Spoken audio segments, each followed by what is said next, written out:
The following podcast contains some strong language and some very average opinions. Any references to actual people are wildly inaccurate. It's probably best if you don't listen at all. The Roaring Peacock Podcast. Welcome back to the Roaring Peacock maincast.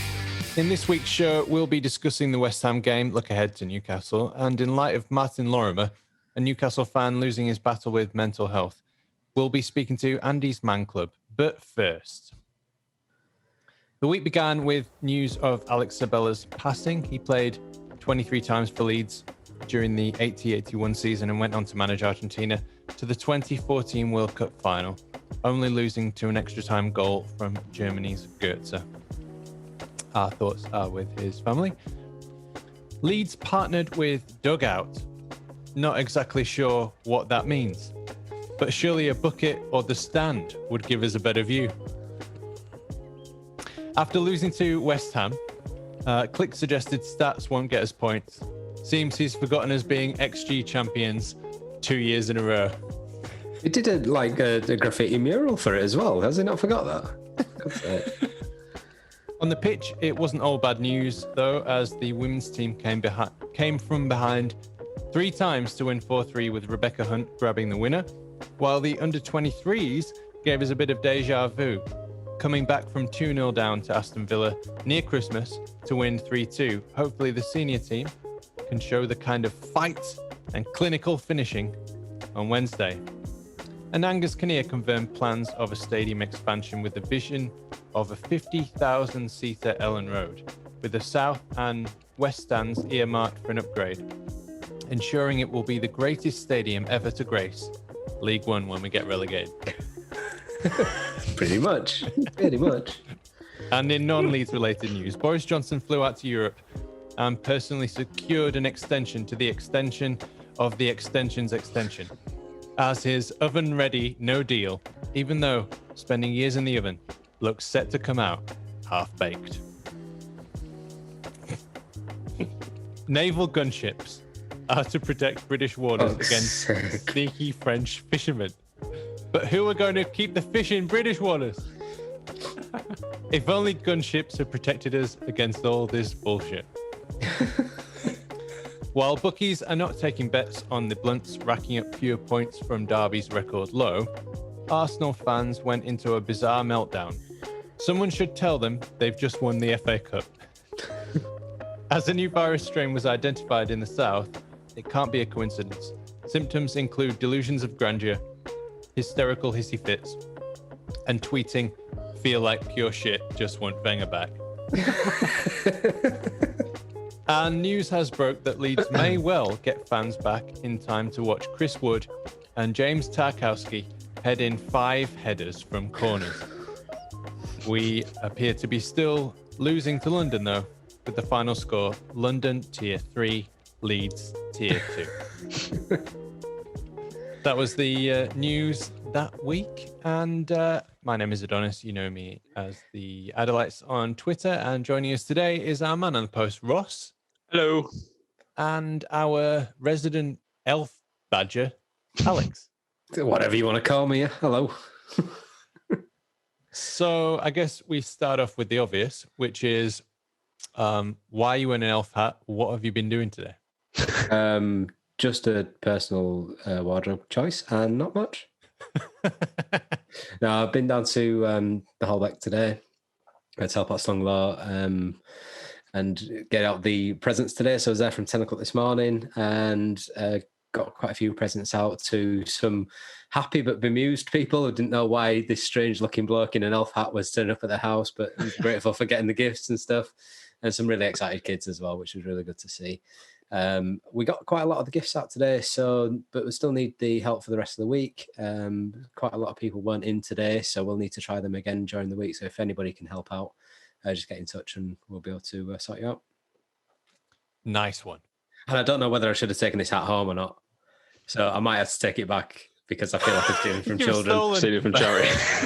I have stolen from a charity. So, yeah, it's only on loan. I will bring it back.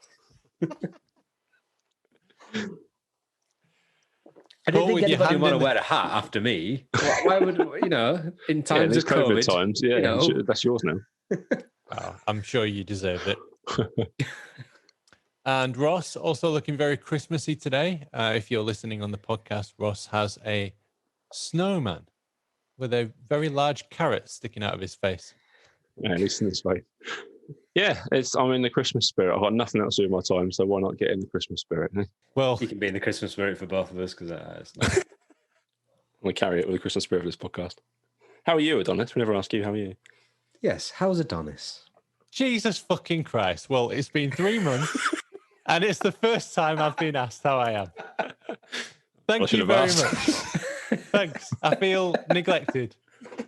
You sound told us though. Not better then. No, I'm good. I'm okay. Yeah, I got the results back from my blood test and everything's normal, which is a first. That's good. For me. It's a first. Yeah. I've been told that I'm almost perfect. Oh, That's It pretty was a good. surprise. Very big surprise. And I'm absolutely exhausted because we've got a game tomorrow. No, Yep. not tomorrow. Wednesday. It'll be tomorrow not when tomorrow. you're listening to this. And they're just coming too thick and fast, and I don't. all right, then, It takes a long time to edit them. So, Which yeah. is why we decided to do it in the Premier League and not the Championship. Because Yeah. if we did this in the Championship, we would be, we're not Yeah. Boris Spars or anything. No, we would have stopped after a couple of weeks. Yeah. Do I need to do the next preview? So, there's a 4-day gap between Newcastle and Man United. Plenty of time. We could get that 4 podcasts in there, can't we? We don't tempt him. We Well, probably you guys will. can. I'm not. The previews I don't mind. It's the reviews of losses that are the difficult ones. Yeah, mounting up as well at the minute, aren't they? Yeah. Yeah. I do like listening to them though. You enjoy, They're my favourite. you enjoy the sound of middle-aged men in pain, or what, it's just some kind of weird fetish. No, I don't know. I think the ones where Barney's had a beer, I think, are the best ones. Yeah. They're just so good. Just when he's relaxed and just being Barney. Proper. So yeah, I'm happy with that. Yeah. Even if we've lost. So where to start? West Ham. Should we talk about that? No. Next. No, it was a shit show on it. It was a fucking shit show. I mean, we could have done so much better than that. We could have put a bit more fight in. It just looks like all the confidence from the start of the season, where these players have come up from the Championship and they've had a couple of good performances. Thought, we could actually do this. We could compete in the Premier League. Had a few bad results, and the confidence just gone down the fucking toilet. Yeah. That's what you see. And then if Tyler Roberts is the answer, I don't think we've understood what the question is very well. Bamford wasn't the issue. He was playing fine. He had absolutely no service. Yeah. Surely you bring Pablo on for that. He had one shot on goal in the whole game to Bamford, and that's the whole service that he had. But yeah, we move. We can't fault the lads, and we move on, and we go again. He doesn't make too many weird substitutions or bad decisions, does Bielsa, but I think that bringing Roberts on was one of them. And it reminded me a little bit of bringing Izzy Brown on. Yeah. In the Derby playoff. Yeah. And he came on and he took the free kick off. Remember we had a free kick. He took it off. I think we all sarcastically cheered it when it skied over. It was the death knells of that season, was that? But yeah, I don't understand why we didn't see Pablo, because looking at him in the under-23s game, he absolutely bossed it. So it can't be a fitness thing. So I really don't know what's going on there. We could have done with him against West Ham. Definitely. Yes, 100%. But when I listened to Bielsa's press conference today, he was saying that we ran more than any other game apart from Villa in that West Ham game, which surprised me a lot. And then he sort of broke down the set piece goals, which is basically we've conceded 4 times, 4 headers from set pieces, and 3 of them are from the best headers, the best players at heading in the Premier League, and the other one was Souček, who's 15 centimeters taller than Dallas. So I think his point is that you can't really complain about it, or you can't make it so much of an issue as people are doing. Well, it's an issue because we're losing. And like Click said, we're not going to win on stats. We can't say, oh, well, we run more than you. You know, as we're getting relegated, we ran more than you. Running champions. We can't get away with it. So the Premier League handing the most meters trophy to us. The first goal for him, I didn't mind so much because Melee made an effort to it. He could have been a bit stronger and really punched it out. But the second one, Cooper just looked completely lost. He was running underneath the ball. He was just watching his man rather than watching where the ball was going. Yeah.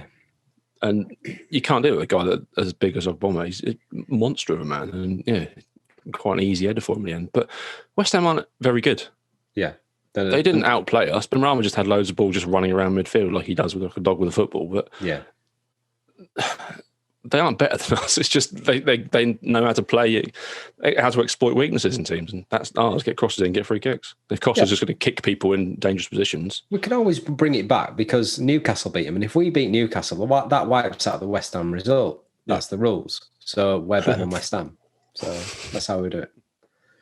They looked very secure, I would say. Yeah, they looked very stable, well organised. Defensively. And they look like they've been around the block more than once.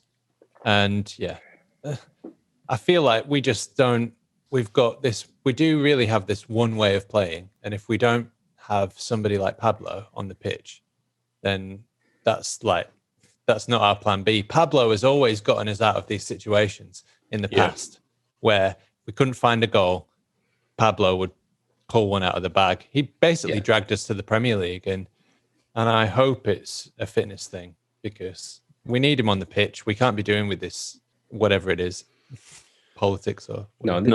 There's these rumors. We should really Facebook, though. There is a plan B. It's just lump it forward as hard as you can, as far as you can. We need a target, man. We need to kick it forward. That's all we need to do. We need to stop messing about with it back. Just get Chris Wood back, shall we? Yeah. Chris Wood, Matt Smith, just get the foreheads. Because that's what that's what we've got Bielsa for, is to go route one. Could have just got Tony Pulis to do exactly the same thing. Yeah, exactly. I mean, Chris Wood is a great player. I wouldn't say no to him, but the issue would be that it would take him a year to understudy to Bamford to find out what his role would be. Yeah. Yeah, it'd be a completely different style of football for him. He was a good striker for us. He scored a lot of goals, but not in this sort of team. Imagine that, though. Welcome back to the club, Chris. It's really nice to see you. You're familiar with the surroundings. We don't have a player that can cross a ball. So I don't know what you're going to do with that. How's your feet? Yeah. That's pretty much it. Yeah. Our crossing is absolutely shocking. I don't... have we actually got anywhere near any corners this season? Because I can't remember a single one. Oh, my. No, if we get a corner, I am waiting for the ball to go. Well, there's one corner, I think I messaged about it. One corner, we got it, it was played short, and it ended up with Stuart Dallas in the centre circle. Yeah. What's the point? Yeah. Just at least try and get it in the box. It might come off one of them. They're quite tall. Yeah. They might miss it. We're not going to get an header to it, but we might as well try. All we're doing with that is resetting play. We might as well let it go out for a goal kick. Yeah. Because it's essentially the same net result. Yeah, it just balls me off. There's two corners that seem to work for us somewhat. The first one is dropping it into that 6-yard area. And the other one is playing a sort of drilled crossfield ball to like Rafinha or whoever to have a volley or have a snap at it from the edge of the box. So I like those two. Yeah. Those two can stay. But then the short one to try and change the angle. And then they just get closed down and then they have to play it into our own half again. Yeah. I'm not a big fan of that one. Yeah, I'm not a big fan of the one that hits the first man every fucking time. Yeah. Calvin fucking Phillips, as much as I love you. But yeah, that hitting the first man is so frustrating. There's got to be other players that can take a corner, surely. It can't be that hard. I remember... Yeah. Barry Douglas. It's not a new problem, is it? I mean, I remember in the 90s, which is, 25 years ago now, corners coming in to the near post and the man at the near post heading it away, and somebody from the crowd would be yelling, "Oh, for fuck's sake!" And he's probably at that point he'd have probably been attending matches for 25 years. So I mean, it's not a new problem.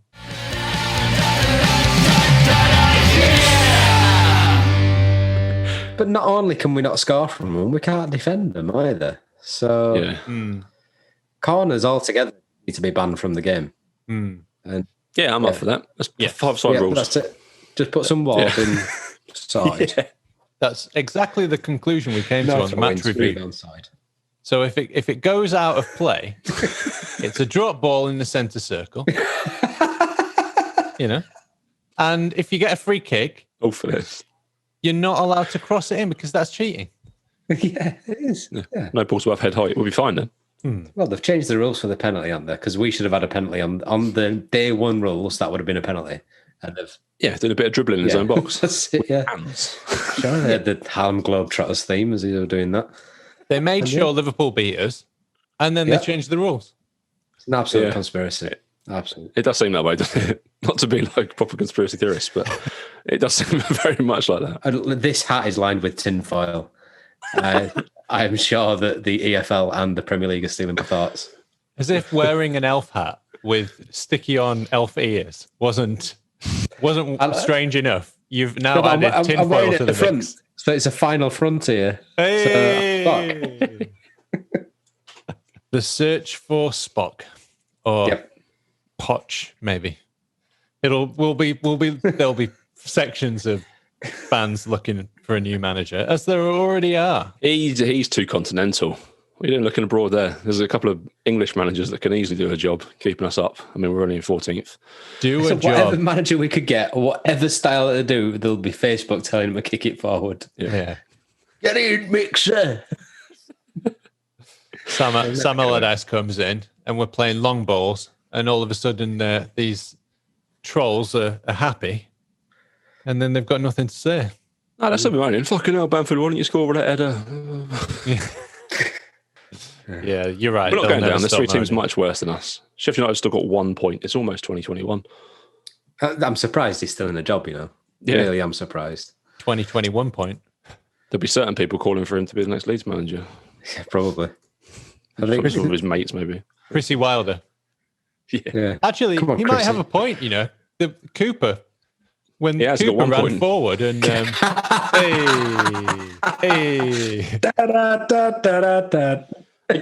off. These jokes are just getting wilder. Oh, no. Missed me last week, didn't you? Oh, here we go. I started something I can't finish.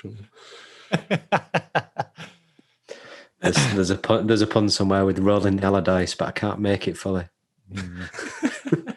I think we better just get off the puns now.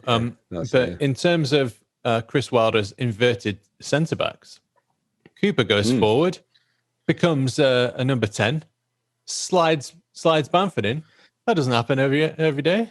No, and he stepped out of defence really well. Really good interception. Then a fucking slide rule pass. It's like, we are going to dick these guys. And then we acted as if that missed penalty counted. That's what it was. It's like, oh no, penalty. We're going to play like we're 1-0 down or something.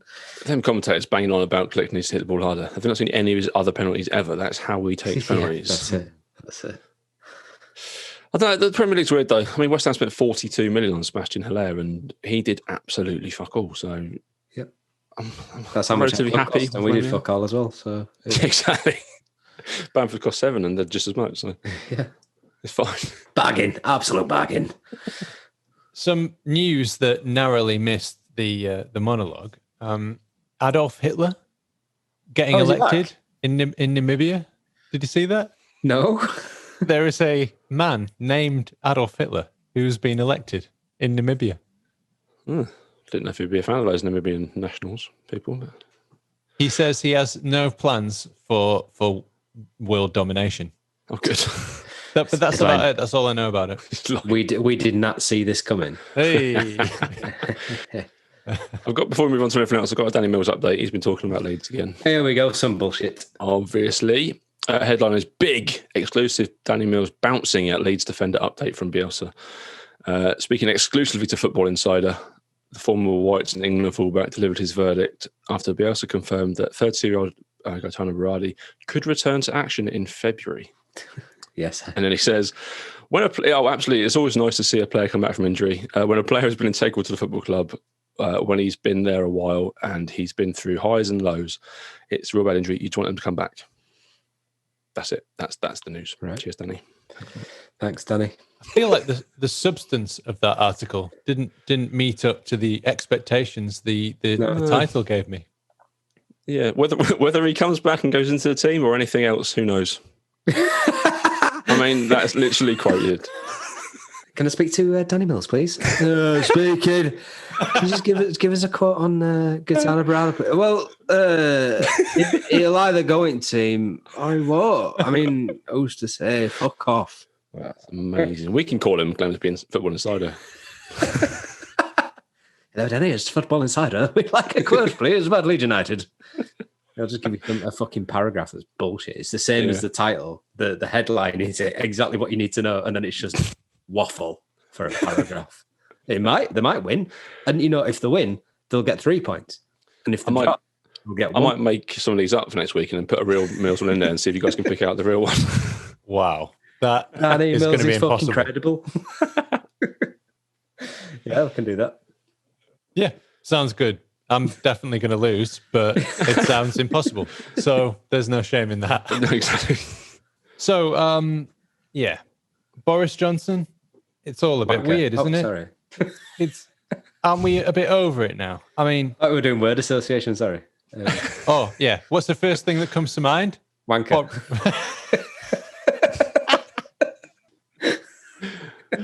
And now, gunships?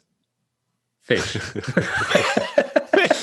It's going to shoot those fish if they don't stay in our waters. What did you do in the war, Daddy? Oh, I protected the fish. What the fuck? What the fuck has this country come to? We pay our taxes to keep a military, to keep a defence, and they are defending fish. Yeah. That is an act of war over habit. It's not worth it. And the thing is, we don't consume enough fish to warrant us being so fucking protective of it. No. We don't. So why? Why have all these flag shaggers got this into their head that fish is so fucking important when the last fish that they ate probably came from Iceland, the supermarket, no other country. or literally, because most of our fishing boats are outside British waters. Yep, exactly. So it's going to shrink the available space for shipping by British fishermen significantly. And the other thing is, why do we need gunships? We're not going to fire on them. Oh, we are. No, the worst we do, the worst that will happen is we'll escort an EU fishing vessel to a British port. That is all. That is the worst. That we cannot shoot at them. We would only fire in dangerous situations. That's coming from a spokesperson from the Navy. So why send gunships in the first place? Somebody pointed this out to somebody on Facebook, and their reply was, well, you never know, they might run over some immigrants while they're out there. That is the world we live in now. So gunboats for fishermen and running over immigrants. Because it's immigrants that are causing all the problem, not the rich elite. No, for fuck's sake. What's point? Existential crisis time. You've reached the existential crisis part of the podcast. So, 50,000-seater Ellen Road Stadium. Sounds pretty good to me. That sounds good. Only 2,000 of us can go in. But 50,000 sounds fantastic. It'd be good. Dial down the pessimism. It's needed an upgrade for a while, isn't it, Ellen Road? It's been looking a little bit worse for wear, should we say. It has. I mean, to the point that I was watching a film last night. I was watching The King's Speech, and the opening scene of that is filmed in the West Stand, posing as Wembley in 1938. So that shows you that we can't no work required to pass that. I tried to watch past that. the pucker pie thing. I tried to watch that, but the DVD kept skipping. Fucking hell. We've lost him. He's gone. A moment's silence for that. Terrible. It's treason, that, you know. It's treason. I don't know if you remember this, but there was a time when they did roast pork sandwiches with crackling Sounds good, but I don't remember that. in the family stand in the 90s. No, Remember that? that is a really good idea, though. I would smash that. Yeah, they need to bring that back. If they're talking about upgrading the stadium, I think there's is it meal deal 1? Pint and a packet of crisps. Yeah, let's have some of that.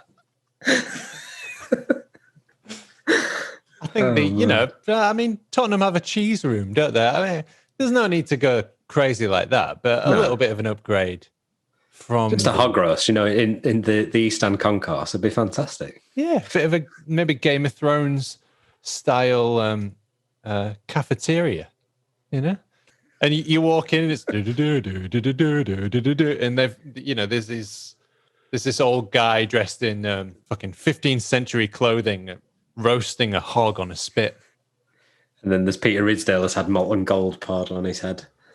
Yeah. Yeah. No need to go mad, but I'm happy with that. And they seem open to ideas from fans, like swapping floodlights around and stuff to diamond shape. Yeah. So let's get in contact and find out. That's true. You never know. Can you imagine these London away fans coming up? I should have fucking seen what it was like in Yorkshire. It's like walking back 500 years. Oh, have you ever been north at Wall? Shit. For the gap. But yeah. I mean, speaking of stuff that you used to have, in the 90s, we couldn't afford to go to the concourse, and because the season ticket cost us enough as it is, so we always used to take like a bag of stuff, like a flask and bread and stuff like that. And we had the piss ripped out of us sat in that stand until it got to winter, and we're there with a flask of tomato soup. Everybody was friend at that point. Everybody were jealous. But no, never saw pork and crackling. That would have been great. Yeah, we had the old thermos. Yep. There were times when you'd be sitting in the ground and, it'd be a thrilling 0-0 draw. George Graham era. Middlesbrough or whatever. And you were just getting snowed on. Yeah. For 2 hours, just sitting there, freezing your ass off, getting snowed on. Yeah, our season ticket was 3 rows up from the front in the East Stand. So the roof kind of sort of covers it, but not just enough. So, yeah. I got absolutely soaked. And the option was to go into the East Stand and watch it on the TV, but you're there, so you sit in the end, don't you? So I did. We were a bit further back, but yeah, sometimes you get those diagonal wins. Yeah. It's still not as bad. It's still not as bad as the Jungle or Weldon Road for Cass Tigers. And they normally do like a Boxing Day fixture. It used to be Leeds versus Cass. And that is the coldest stadium I've ever been in. I felt warmer outside of the stadium. The wind just blows through the old stand. Oh, it's cold even thinking about it. Yeah. But yeah, Ellen Road in the snow with the heated pitch. So the pitch was fine. The players could play, but you were absolutely freezing cold. Ross, anything to add? Well, my local stadium is Fratton Park, and it is an absolute shithole and also freezing all the time because it's right on the coast. So the wind just absolutely destroys you when you're in there. So let's maybe do a couple of hot takes. Yeah, I've got some for you. I've been searching Twitter, mainly searching the hashtag Bielsa out. Oh, shit. Oh, God. So get ready for these. I'm not going to give out the user handles, but you don't give them out. I'll search them as you're saying it, and I'll give them out. Sorry, but if you aren't Bielsa out, then there's something wrong with you. All he is a manager who plays okay football at best and is massively underachieving with the squad he has. We should be minimum 8th with our squad. Hashtag Bielsa out. Hashtag LUFC. Okay. Minimum 8th. We were minimum 13th in the championship. Yeah. Yeah, so that's the first one. Say what you like about Bielsa. Truth is, he's the problem and the reason we're shit. He needs to go. Bielsa out. He's the reason we're in the fucking league we're in. Exactly, yeah. I've got 2 more. Hate to say it, but I really do think he needs to go. And if we don't sort our defence and set pieces out by January, so that guy's given him a bit of time at least, giving him another 2 weeks to turn it around in 2 weeks. Yeah, I've got one as well. So I supported Leeds all my life, but Bielsa has made me fall out of love with the club and the beautiful game. He constantly scapegoats Alioski, and his handling of Cock has been disgusting, to say the least. His handling Especially of with Cock. bums like Meslier starting. Bring in Big Sam. That tweet has been tweeted in exactly the same way, even with Cock spelt wrong, by about 8 or 9 different people. Now, I don't know what's going on. It's handling of Cock. Yeah, and Cock, then, Kock. And then the bums. The bums right afterwards. Which seems to indicate to me that this person who has created this sentence may have some soul searching to do. He seems to be a Chelsea fan. Didier Drogba's his profile picture. Almost certainly a Chelsea fan. It's just brilliant. My final one is in response to Popey saying that Cooper played all right against West Ham. This guy says, piss off. I've got to say it because most Leeds fans are pussies. Bielsa's overrated and the whole defence is shit. Hashtag Bielsa out. Spelled Bielsa wrong. Somebody said that to Popey? Fucking come fight me. So... I do have to point out that I'm sure he's meaning... Yeah, Bielsa out. We're all on board this, boys, yeah? I'm sure I know what he's meaning when he says pussies, but pussies are actually quite strong. They've got... Yeah, the birth whole humans, and, depending on your psychological bent, they can take a beating. So it's a decent pounding.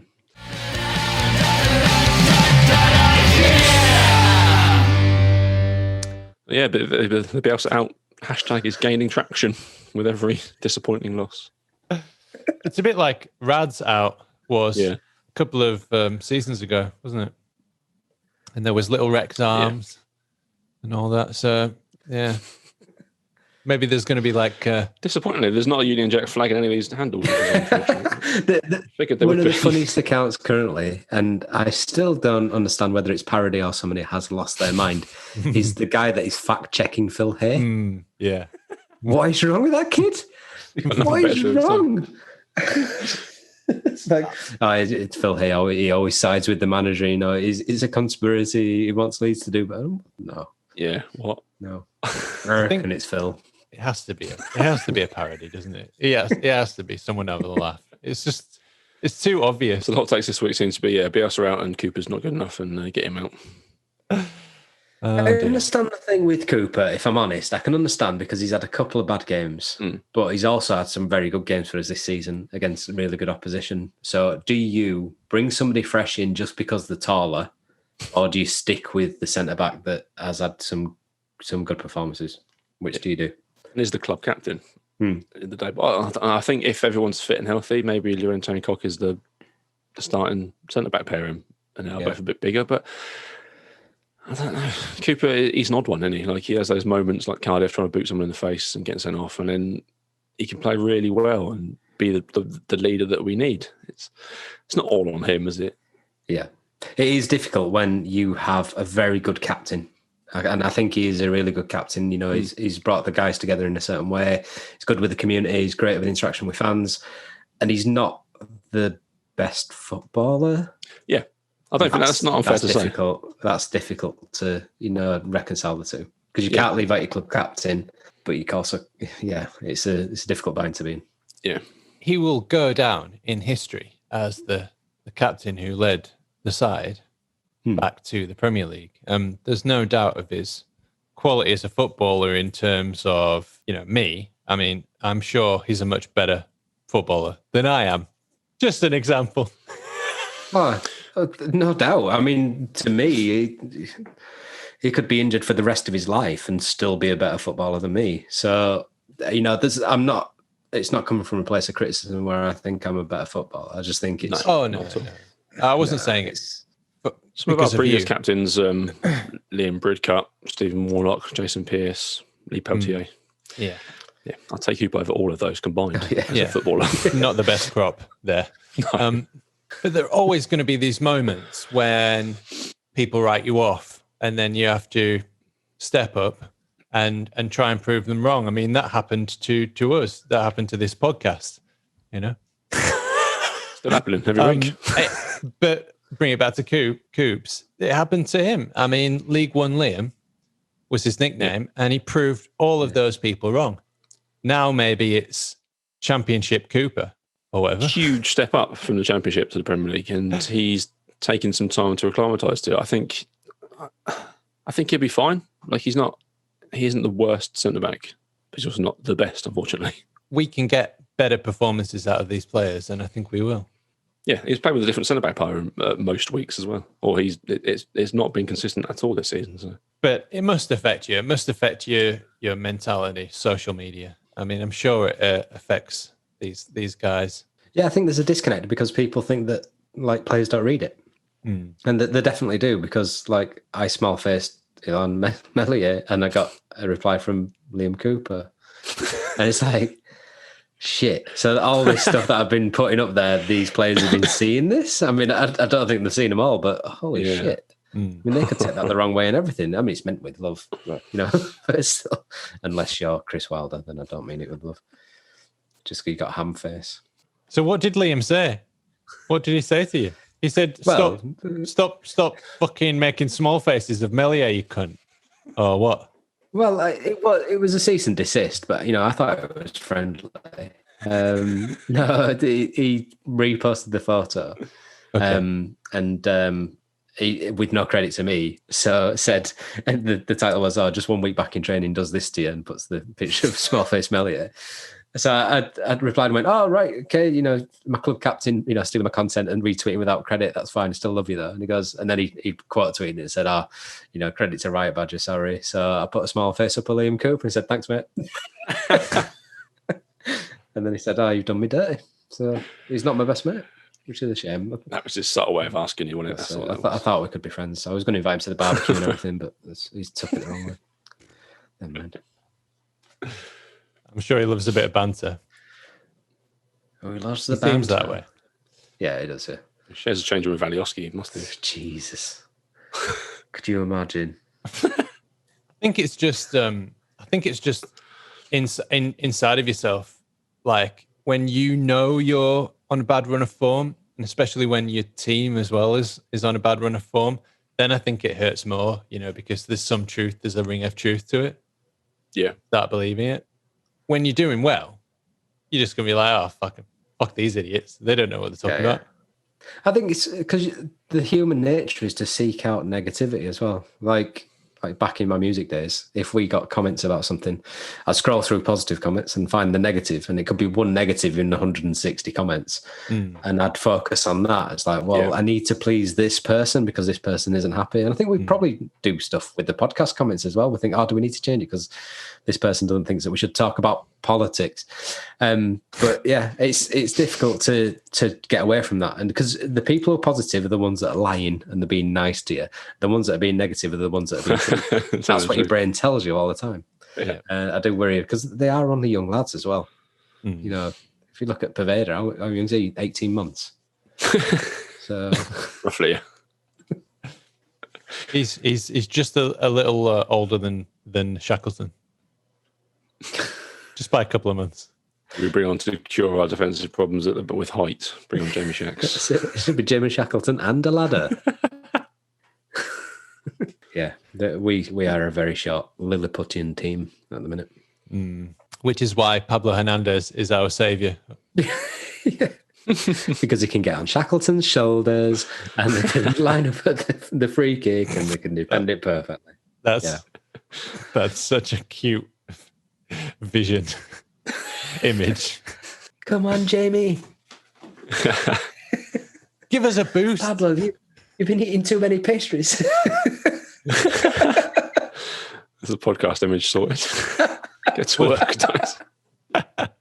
What are they called? There's Spanish pastries, or no, Portuguese, aren't they? I know what you mean. Jeez, they're good. Pastillas de nata. That's it. The nata. Yeah. The nutter. That's Alioski. Yeah. Translation: Alioski. Yeah. Feral Macedonian child. Anything else? Any other news? Do you know what dugout is? Any idea what that is? I think it's. Is it not a company that does behind the scenes footage and stories and stuff like that? Which I think LUTV does quite a good job of already. So I'm surprised that they've gone to an outsource to do it. But it will be interesting. Dugout is football inside out. Well, I'm that's what our wondering defence looks like at a car. I'm wondering if how they can afford the insurance if they're doing behind the scenes with Alioski involved. Just give them danger pay, probably. I would like to collect like lots of footage of Alioski just screaming and auto-tune it into a song. I just don't have the time to do it. So if anybody wants to do that for me, collect that footage and send it to me, I'd be most pleased. But I just have the This time to do it. Joe style. Yeah. You know how they do that. Okay, we've got a knock on the door. So welcome Andy Wilson from Andy's Man Club. How you going, Andy? Good evening. I'm very well, thank you. What about you? I'm delightful, thank you. This is the second time I've been asked. Someone's Look at asked him. that. You wait to be asked how you are on a podcast that you Bad. run Do they not terribly. usually ask you? No, they don't. And they ought to feel ashamed of themselves. We do. You know, act of contrition. I'm really sorry.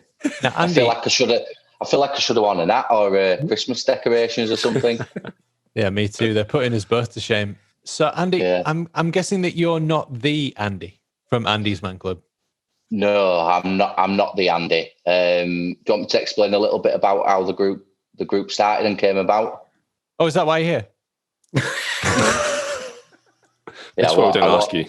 Yeah, I walked into that one. Yeah. So Andy's Man Club was started about 4.5 years ago, I believe now, following the suicide of Andy Roberts. Just a normal guy, sort of nothing on the face of it, no issues. And sadly, he took his own life. His family, Lou Campbell, who's an ex-professional rugby league player, and his mum, Elaine Roberts, decided to start up Andy's Man Club and to basically give a safe space for men to talk and get things off the chest, with the aim of reducing the number of suicides that are in men. It's one of the biggest killers in the UK for men under 45, and there's that sort of stereotypical men don't talk. I sort of struggled myself throughout my 20s. It came to a point where probably in my mid-20s, I didn't want to be around anymore. I'd contemplated suicide, and I was actively sort of seeking a way out, is the only way to put it. About 4 years ago, 4 years ago, I was told about the club by my dad. He sort of said, I think it's a good idea that you go down and talk. I was sort of like, nah, not for me. Don't fancy it. I'll just do what I normally do. I'll just go out with my mates, have a drink, just smile, just crack on and get on with it, go to football sort of thing. And then, I don't know, I was sort of coming out of the sort of period of depression that I was feeling. And I just sort of had a bit of a light bulb moment. I was like, well, why don't you try something different and you might get a different outcome? And we went across the group in Halifax, and it was single-handedly the most life-changing thing that I've ever done for my own mental health. We sort of came away, and I thought that was different. Was that just a room full of blokes who I didn't know any of them, apart from my dad, obviously, but I didn't know any of them. But it was just sort of a case of, well, you're just getting stuff off your chest and talking about things that I'd never told anybody. And that was just the beauty of it. Nobody judged you, and you just went in, no pressure to talk, do it in your own time sort of thing. And yeah, never really looked back. And then we got involved in helping to start the Leeds group and then sort of running that now. So it's just going from strength to strength really across the country. I think there's 35 groups now across the country. So this is a brilliant idea. It's a really great initiative. What's it like when you go in there? Because it's probably quite like somebody's listening and they're thinking about going. Maybe they don't want to because it seems like intimidating. What's it like going for the first time and the atmosphere there? Are people welcoming? My dad, I don't really remember. The first time we went, it was sort of a bit of a blur to me because obviously like I'm sort of living through the whole thing. And so I went with my dad and we parked across the other side of the car park. And my dad always remembers that Ollie Vixie, who works for Andy's Man Club now, who's one of the facilitators at Halifax, and he sort of saw our car parked at the other end of the car park, and he came across and he knocked on the window and said, "Are you here for Andy's Man Club?" And it's sort of at that moment when you sort of make eye contact, you think, right, well, that's it. Now we're going. It's one of the most nerve-wracking things that I've ever done. On the face of everything, my life seemed perfect to anybody looking in. I'd just bought my own house, got a relatively good career. I was sort of always laughing and joking, but on the inside, it was just like from one day to the next, I was thinking, I can't be doing this anymore. And there was no rhyme or reason to it. I was just a normal guy, good upbringing, and like I say, just thought I can't be doing this anymore. And like I say, the biggest thing for me was just talking and getting stuff off your chest. And it made me look around and think, you're not on your own. I nearly swore then. I don't know if you can swear on Yeah, it. But you fucking well can. I'll try not to, because my mum will be listening. So yeah. But no, yeah, you just look around and you think you're not on your own. And I think that's the biggest thing that I've learned, and it sort of put together sort of pieces of the jigsaw that I thought were missing. I always thought I was a bit different, because I thought, well, why don't I want to be around? Why don't I want to live anymore? Why am I suddenly thinking about acting on this stuff, and sometimes actively acting on it? And that there's friends that I met on that first night when I went, I'm still in contact with now. And like I say, you all sort of have that one thing in common, that you walk through the door. It's often seen as like a weakness to go to something like this, to kind of admit that you have a problem, especially in other men's circles. Do you see that as being the case? Or after having gone, do you think that going to something like that actually requires more strength, and admitting that you have a problem actually requires more strength? Yeah, the big thing for me when I was sort of first telling people about it, and I sort of went, and my family knew that I'd gone to Andy's Man Club, but the biggest thing for me was like I didn't want to go to the pub with my mates and they say to me, how are you feeling, how are you doing, and stuff like that. I didn't want, and I thought I would be judged for it, but like I say, another thing that I've learned is people don't judge. I started to open up about it at work, and how I was struggling at work. So I just used to go into work, smile on my face, travel around different offices. Nobody knew anything. And then I remember I went to this mental health event at work, and people started talking and opening up about mental health. And I was like, and that was sort of the first time I'd admitted that I was struggling at that time as well, sort of in the workplace. And you sort of realise then that it don't matter what you're going through, they are quite a lot of places are quite supportive of it. I'm fortunate enough that I work for a company that is passionate about helping people who do struggle with the mental health. So yeah, it's that's one thing that they sort of opened my eyes a little bit, looking around, thinking people don't judge you. So yeah, no, it's just a big thing. I think now with what's going on in the country and around the world at the moment, I think it's a massive thing that people do open up, because people are struggling. I've had conversations with people who I didn't think struggled previously. Oh, well, they've openly said they didn't struggle previously, and during all this time with the pandemic and things like that, it's sort of, life's a little bit different at the moment. I mean, we've seen it at work and things like that. We're now all working from home on laptops, and like I say, Andy's Man Club, we were online during the pandemic and things like that. And everything just sort of changed a little bit, and it sort of became very different. Well, it still is very different, isn't it? So, but yeah. I was going to say, how has it transferred through to an online sort of group? Has that been a seamless sort of thing, or have you managed to get that done? Okay. Yeah, I mean, there's a number of people that work for the group, and so they're putting hours and hours on end, making sure that there is those safe spaces for guys to go and talk. So within a week or so, we had the online groups. So each different venue of Andy's Man Club had their own online platform. So personally, I struggled with it because I think the beauty of Andy's Man Club was to go and to sort of see people face to face, so you don't feel like you're alone, sort of sat in your living room. But so I used the group still because I needed it during all that, and like I say, we were getting new guys coming online who'd never sort of been to the group before, and from the successes of that, there is still now an online platform that runs alongside. So I think there's a couple of online groups, and then the rest of the clubs as well that are all running at the same time between 7 and 9 on a Monday evening. All right, Andy. Well, you're also a Leeds fan, I believe. So I am. how do you think the season's going then? It's quite off-putting with them goals behind you, like because on your screen the goals are behind you, and I keep looking and thinking, I actually one of the goals the Nketiah one at Preston, I was in the Preston end for that one because I work over there, so I sort of remember that one and sort of not celebrating that one, but yeah, I think I've been watching Leeds for most of my life, so I'm sort of grateful now that we're back in the Premiership. You get a lot of people at the moment who, like I say, we've thrown away a couple of leads, haven't we, recently, and they'll moan about it. And I'm just like, I just think I'm so glad that we're back. So it's hopefully we can get to some games soon. But yeah, no, I think it's going all right. I said anything above 17th, I'd be happy with. Yeah, that's right. I say towards the end of last season, I thought, let's go have a go for Europe and stuff. And now we're in there. I'm just like, right, 17th or above, take it on goal difference. Let's just fucking stay. So you're not part of the hashtag Bielsa out movement then? It would just be no. He's an absolute legend. He goes on it. He goes on his terms for it. None of you lot are part of that. No.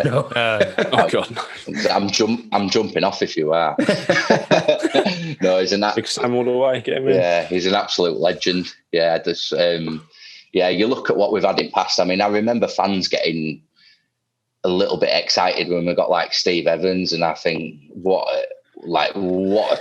a turnaround we've been since then. So yeah. One of the top three managers in the world versus Steve Evans. You can't get much of a dichotomy.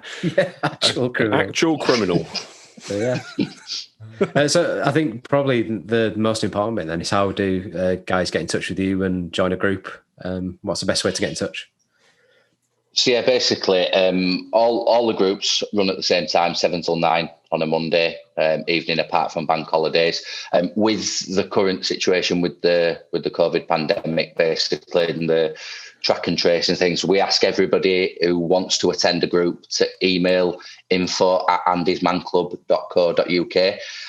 The staff in the office will then let them know the details if they wanted to join the online one, if they just wanted to join the face-to-face one. Usually it would just be a case of just turn up on the night sort of thing, but with everything that's going on, they're advising people to do that. So yeah, all groups run the same. It's the exact same format across the groups. And like I say, groups run when we can, we run social things and stuff like that. So we're on about in Leeds starting up a five-a-side once a week and just playing a bit of football. We've got a music events. We do loads of different things, but fundamentally what we do runs on a Monday night. And like I say, we continue to do that and hopefully help that one man. Yep, good stuff. How do people that aren't in the catchment areas get involved? Because I'm in Portsmouth and my closest one is Peterborough. That's a 3-hour drive, and I don't drive, so it's a long walk. Yeah. So no, if you email into info@andysmanclub.co.uk, they will then direct you to the online platform. Because like I said, that's the beauty of the online platform. You could join it from anywhere, and so you didn't have to be in sort of a certain catchment area, and we could still reach that one man who might need the group there. So okay, and if anyone is feeling like they need someone urgently to talk to, there's the Good Samaritans in there. So that's 116123. And there's Calm as well. Is that correct? Yeah. Any others? Yeah. I believe those are the main two. Samaritans and Calm. One thing I would say though, if you are struggling, talk to somebody. Whether it be one of those two charities, whether it be a friend, whether it be a work colleague, talk to somebody. It's incredibly important that you do talk to somebody and get things off your chest. Whether that be going to your GP and talking to them, just please talk about it. It is important. Yeah, we've made it abundantly clear on this podcast that we're fairly average individuals, but our Twitter tags are always in the description, and our DMs are always open to anyone who needs to talk. So you can talk to us as well. All right, Andy.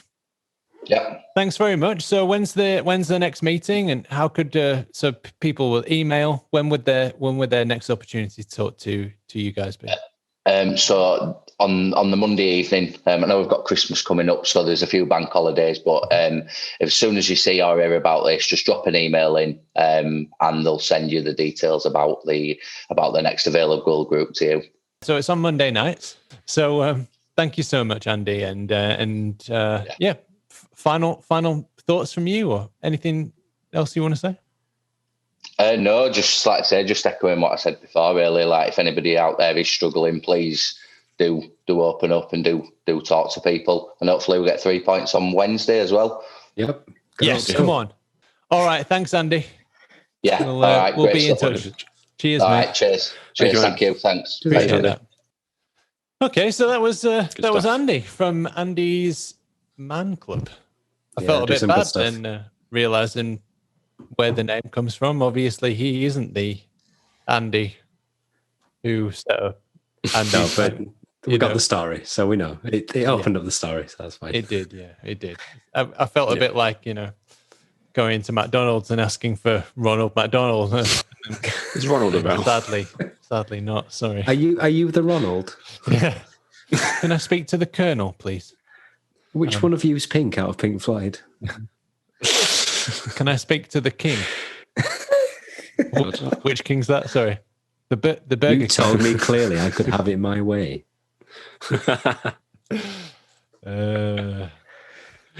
Okay. Well, I think that's about it, isn't it? Anything else we need to get off our chests?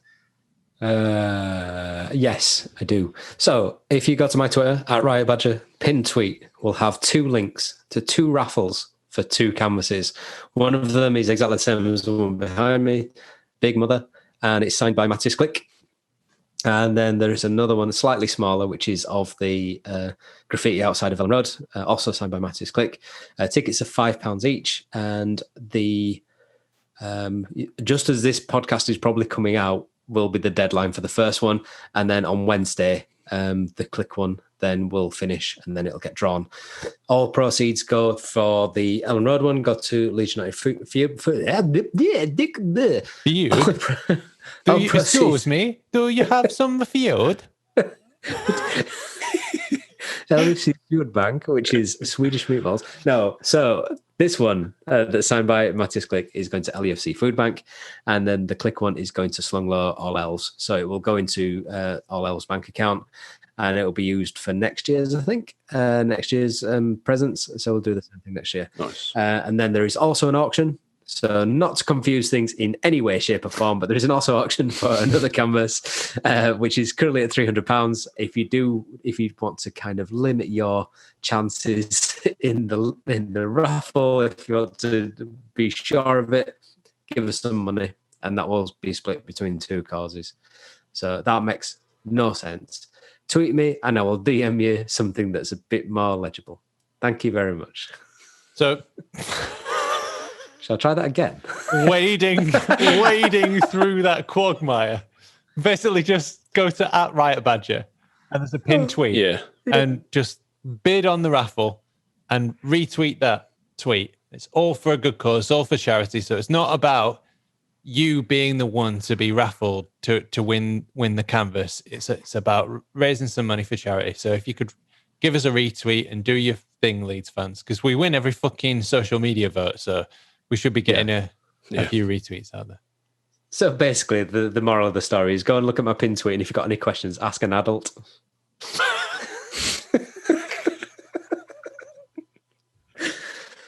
Not a dickhead who's wearing a fucking elf hat.